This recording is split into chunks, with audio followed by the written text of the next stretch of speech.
AI in PMOs. I'm really interested in this topic, but unfortunately, I've been out here talking to everybody else.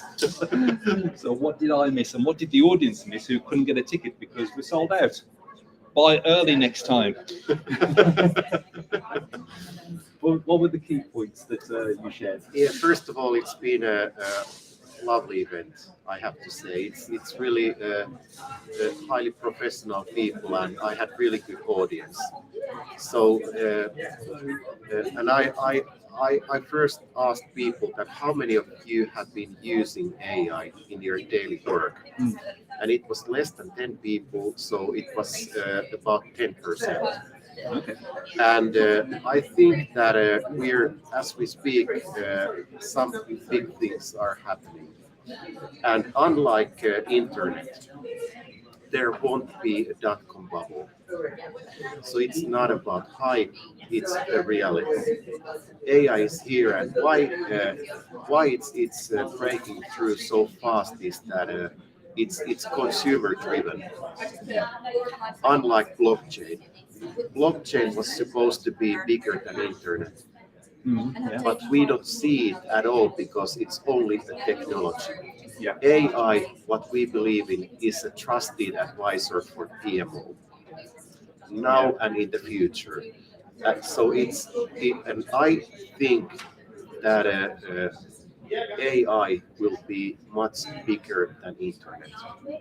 I think that it's interesting that you mentioned the blockchain there, and there are some people who got really involved in that and learned a heck of a lot about it. And it is a valuable technology that's out there in the world. But it does seem that AI has more immediate application, and it's already being used now to the point that people are logging on their browsers just out in the world and using AI right now. So I agree with your point. I think it is going to be so much bigger because the early adoption is just seems to be so widespread, and I think there are people using AI technology and not even realizing it's AI yet.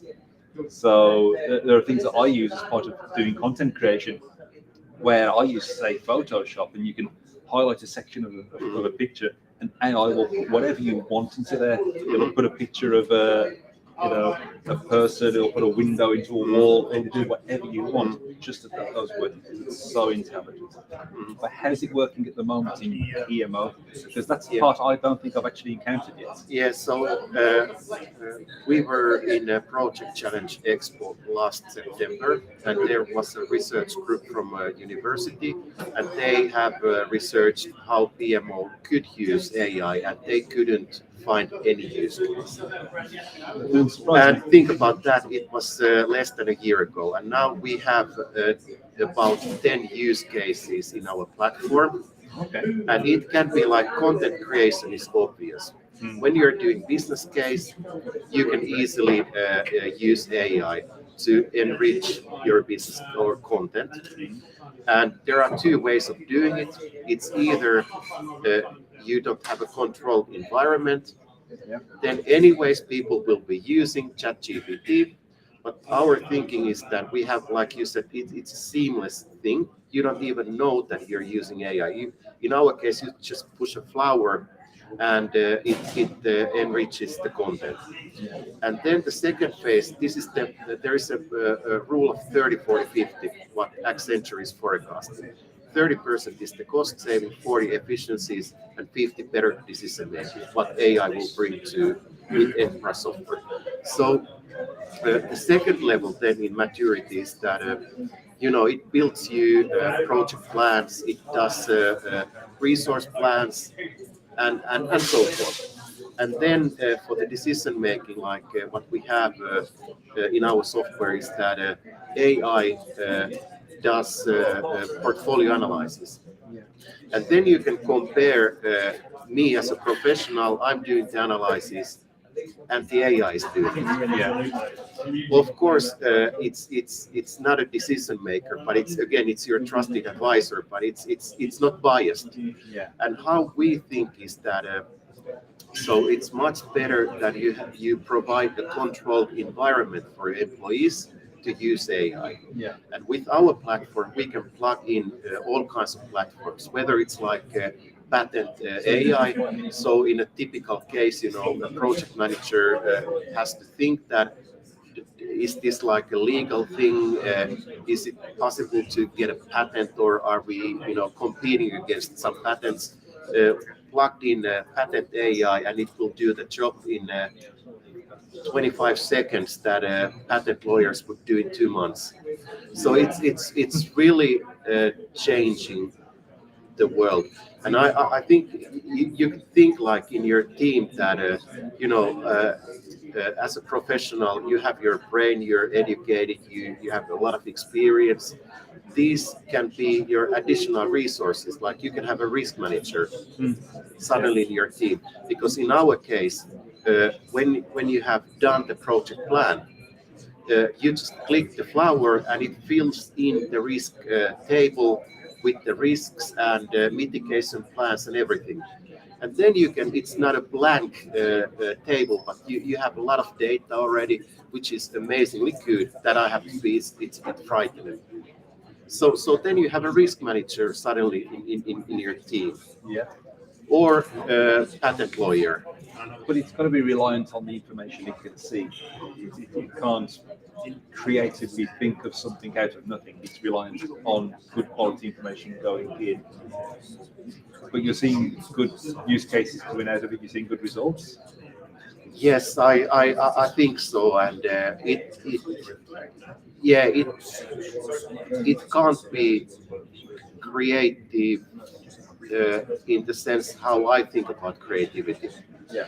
And so it's kind of creating something unique, new.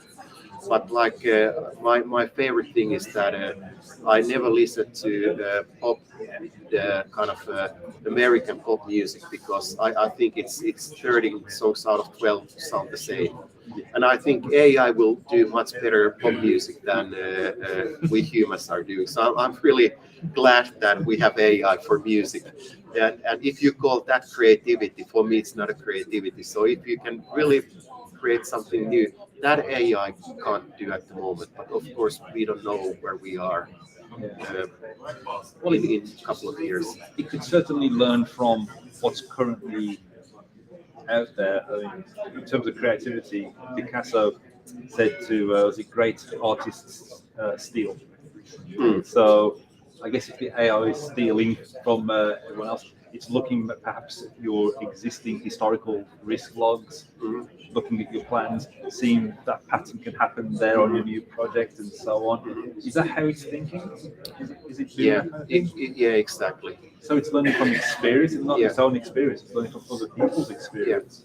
That's Yeah. incredible. How we also think for PMO is that in our platform. So how we do it is that if you let people to use like chat GPT without briefing, you're not able to ask the right questions, and then the AI doesn't know you, your challenges, and your company. So how we start with is that we brief the different AIs. Yeah. This is our company, these are our strategies, objectives. We give the AI a lot of data as well. Yeah. So we kind of give all of the information possible, so that when it starts to create content or make recommendations, it knows everything about the company, much more than anybody else in the company, because it works 24/7 and it has all of the data in the brains all the time. So it's It's impressive. It's impressive. So one of the questions I tend to round these interviews off with is, tell me about the future of PMO. It feels like you're describing that the future's pretty much already arrived. it's yeah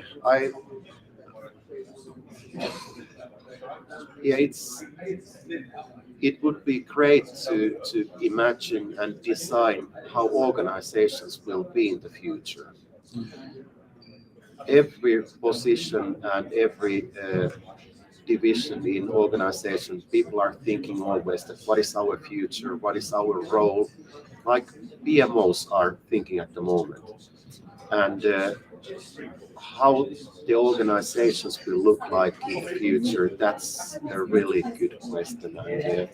And what is the role of AI? Like one example that I told in the morning is that one Finnish stock listed company, they nominated the chairperson happened to be AI. So imagine organizations, governments having AI as a member. Mm. It might be quite useful, but where is the kind of the line between like democracy and AI? I mean, it's gonna be pretty difficult questions Yeah. ahead of us. Yeah. Some ethical challenges there for sure. Yeah, Well, thank you ever so much for coming thank on you. and for your speech. We'll look forward to watching it on the recaps, which House of PMO are going to be publishing. But wherever you are at the moment, wherever you're catching this one, make sure to subscribe to the channel, to House of PMO. Make sure to like this video, because it's a good video. And make sure to share it with all of your colleagues. And stay tuned, because we're going to have more content coming out through the rest of the day. Thank you ever so much. Bye bye.